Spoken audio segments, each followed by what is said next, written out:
Assalamualaikum warahmatullahi wabarakatuh. Perkenalkan, kami dari kelompok 1 ingin menjelaskan materi tentang konsep dasar statistik. Dengan saya Yohana Natalia Beko, Siti Najma Hafiz. Vina Nayatuniza. Bab 2. Konsep dasar statistik. Statistik merupakan salah satu cabang dari ilmu matematika yang di dalamnya mempelajari satu pengukuran, observasi, dan analisis. Statistik mempunyai arti dasar, yaitu suatu data ringkasan yang berbentuk angka. Dalam arti yang lebih dalam, statistik adalah satu ilmu yang mempelajari mengenai bagaimana cara mengumpulkan, mengelola, mengajikan, dan menganalisasi data dengan mempertimbangkan unsur ketidakpastian berdasarkan konsep probabilitas. Statistik dalam hal ini juga bisa digunakan dalam pengambilan keputusan berdasarkan data-data yang bisa dipertanggungjawabkan tentunya. Penerapan ilmu statistika begitu banyak diterapkan dalam berbagai disiplin ilmu-ilmu, di antaranya yaitu yang pertama bidang ilmu alam, contohnya bidang astronomi dan biologi. Yang kedua bidang ilmu sosial, contohnya bidang sosiologi dan bidang psikologi. Yang ketiga bidang bisnis, industri, dan ekonomi. Yang keempat sensus penduduk. Dalam hal ini adalah pemerintahan untuk berbagai macam tujuan tertentu. Yang kelima, dalam jajak pendapat atau polling, contohnya dalam pemilihan umum. Yang keenam, dalam jajak cepat, contohnya dalam perhitungan cepat hasil pemilu. Yang ketujuh, bidang komputasi, yaitu statistika dapat pula diterapkan dalam pengenalan pola maupun kecerdasan buatan.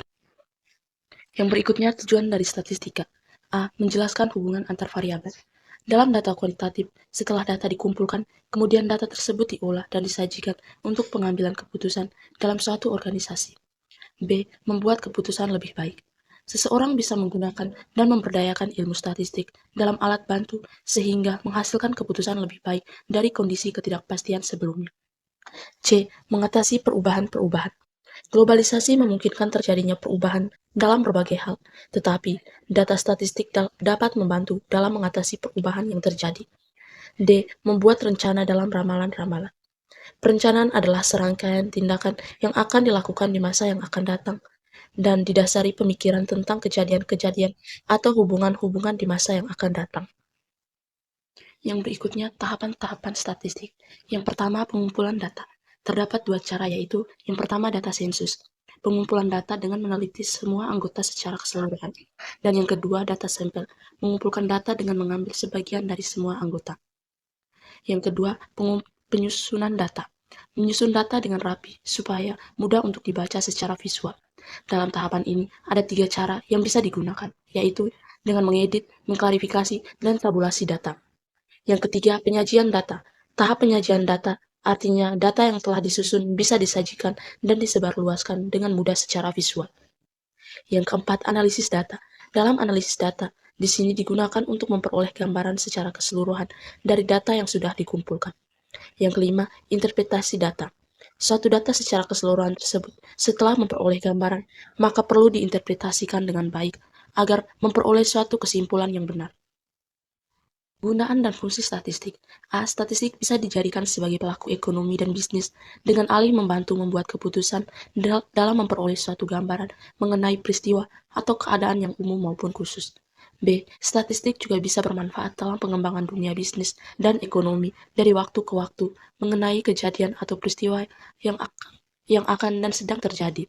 C. Statistik bisa digunakan untuk menyusun beberapa laporan, tentunya dengan data kuantitatif secara ringkas, jelas, dan terarah. D. Statistik juga bisa mengetahui apakah ada gejala dalam ekonomi dan bisnis yang berhubungan dengan gejala atau kejadian yang lainnya. E. Terpenting adalah statistik bisa digunakan dalam menganalisis pengujian dengan menarik kesimpulan yang berarti dalam pengambilan keputusan pada kejadian ekonomi dan bisnis, dan bisa meramalkan beberapa hal yang akan terjadi di masa yang akan datang. Dengan ini dipertanggungjawabkan secara ilmiah. Berikutnya, Badan Pusat Statistik.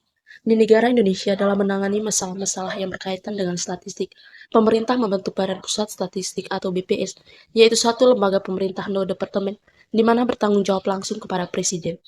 Peranan yang harus dijalankan oleh BPS adalah sebagai berikut. 1. Menyediakan kebutuhan data bagi pemerintah dan masyarakat. Dalam hal ini, data didapatkan dari sensus atau survei yang dilakukan sendiri oleh departemen atau lembaga pemerintah lainnya sebagai data sekunder. 2. Membantu kegiatan statistik departemen, lembaga pemerintah atau institusi lainnya dalam membangun sistem prestatistikan nasional. 3. Statistik juga membangun dan mempromosikan standar teknis dan metodologi statistik, serta menyediakan pelayanan pada bidang pendidikan dan pelatihan statistik. Yang keempat, membangun kerjasama dengan institusi nasional dan negara lain untuk kepentingan perkembangan statistik Indonesia. Yang berikut, peran komputer dalam statistik. Yang pertama, jumlah input yang besar. Semakin besar jumlah data yang harus diolah untuk menghasilkan informasi yang diperlukan, pengolahan dengan komputer menjadi semakin ekonomis dibandingkan dengan alat bantu lain. Yang kedua, proyek yang repetitif. Terkait dengan biaya dalam menyiapkan tugas, yang paling ekonomis adalah menggunakan komputer untuk proyek-proyek yang berulang. Yang ketiga, diperlukan kecepatan tinggi dalam pengolahan. Semakin besar kebutuhan akan informasi tepat waktu, maka semakin besar nilai komputer dibandingkan dengan metode-metode lainnya. Yang keempat, diperlukan ketepatan yang besar. Pengolahan komputer akan cukup tepat jika tugas yang harus dilaksanakan sudah disiapkan dengan matang. Yang kelima, mengelola hal-hal kompleks yang memerlukan bantuan elektronik dalam beberapa situasi yang melibatkan jumlah besar variabel yang berinteraksi, maka tidak ada alternatif lain selain komputer. Macam-macam statistik. Yang pertama, statistik deskriptif. Statistika deskriptif bisa dikenal juga sebagai statistik deduktif. Artinya statistika yang tingkat kegunaannya mencakup cara-cara mengumpulkan data, menyusun atau mengatur data, mengelola data, menyajikan data, dan menganalisis data angka. Yang kedua, statistik inferensial. Statistik inferensial juga bisa dikenal sebagai statistik induktif. Statistika inferensial adalah ilmu statistik yang menyediakan aturan atau suatu metode yang digunakan untuk meramalkan, menaksir, dan mengambil suatu kesimpulan yang bersifat umum.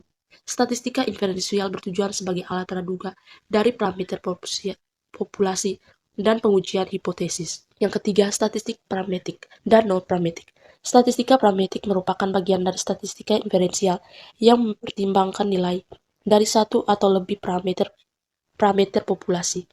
Statistika non-parametrik merupakan bagian dari statistika inferensial yang tidak selalu memperhatikan satu nilai dari satu atau lebih.